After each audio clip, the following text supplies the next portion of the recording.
Good morning, I'm Neva Manu, and this is your morning news fix for Monday, 8th of June.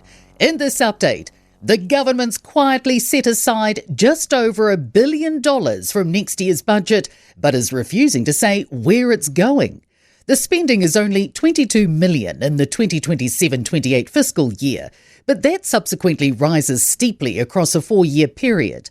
The pre-allocation is frustrating Labour's finance spokesperson Barbara Edmonds, who labels it secret spending.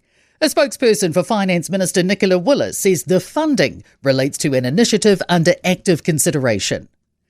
A crane's been needed to move a wrecked Wellington commuter train that crashed on Saturday night. The Johnsonville Line train struck a concrete barrier south of Kendala Station, injuring 6 people. The Transport Accident Investigation Commission is investigating, and buses will replace the route until Thursday. Greater Wellington Regional Council Chair Darren Ponter says the train is so damaged it can't fit in the tunnel back to the city. The government's preparing to crack down on run-it-straight type events and similar combat sports. Sports Minister Mark Mitchell says work on a law change is progressing. He sought advice after a Palmerston North teenager died from a serious head injury, taking part in a version of the tackle game last year. There have been a number of organised tackle events in Auckland, including some offering tens of thousands of dollars in prize money. Currently, boxing and wrestling promoters must seek police permits to host sanctioned events, but Run It Straight isn't covered by law. Mitchell says any death is an avoidable tragedy no one wants to see happen. Donald Trump's rejecting assertions he's broken his campaign promise to not start any new wars. Negotiations with Iran remain at a stalemate, with Tehran suggesting Washington's changing positions are a barrier to reaching peace. The ceasefire is also under strain, with both sides ramping up attacks over the weekend. The US president's told NBC he's doing the world and the US a service as Iran can't have a nuclear weapon. Trump denies he ever promised no new wars, and if he had, he wouldn't have built up the military by so much.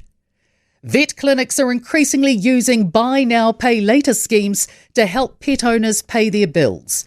Auckland animal shelters are trialling Afterpay as a third of dogs go unclaimed. Nelson Vets owner Brendan Hickman says in a group of 70 independent clinics, over 80% are using such a service. He says the proportion of clients using Afterpay is low but rising. There's optimism a deal can be struck for Chateau Tongariro. Documents obtained by our newsroom show Conservation Minister Tama Potaka has been advised several businesses are interested in restoring the hotel without government assistance. In sport, the Black Caps have crashed to a demoralising 115-run loss in the opening cricket test against England at Lord's. A 5th-place finish for Liam Lawson at the Monaco Formula One Grand Prix, with Kimi Antonelli claiming victory. Tony Brown will join the coaching staff of the All Blacks in 2028 once his Springboks commitments end. Kiwi squash gun Paul Cole has clinched a 3rd British Open crown. Alexander Zverev has won the French Tennis Open men's singles crown.